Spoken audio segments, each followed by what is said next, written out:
Hello, আসসালামু আলাইকুম। আশা করি সবাই ভালো আছেন। তো আমি এর আগে একটা ভিডিও দেখাইছিলাম হচ্ছে কলার ভিডিও।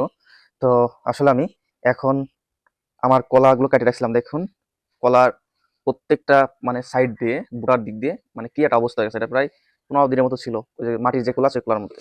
দেখুন, এটার বুড়ার অবস্থা কি অবস্থা হয়ে গেছে। এটা যদি আপনি মেডিসিন দিতাম, তাহলে খালি জাস্ট পানির ভিতর দিয়ে চুবায়ে উঠাইলেই একদিনে পাকে যেত। এটার কালার কলম এরকম হইতো না। দেখুন কি অবস্থা হয়েছে।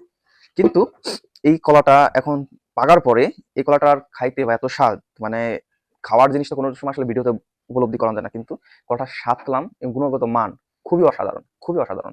এখন বাজারে সাধারণত যারা যায় কেনে, তারা কলাম যখন দেখে যে এইগুলো একটু নর্মাল হয়ে গেছে, মানে এই বুটাগুলো এরকম হয়ে গেছে, এগুলো কিনতে চায় না। তারা ওই টসটসা জিনিস কিনতে চায়, কিন্তু যেটা টসটসা করে এই শীতের দিন, সেটাই কলাম বিপদ আছে। কিন্তু দেখুন, আপনারা যখন কলা কিনবেন, শহরে বেশি দেখা যায় এই বুটাগুলো দেখবেন, যদি একটু থাকে তাহলে মনে করবেন যে এটা অর্গানিক ভাবে পাকানো হয়েছে।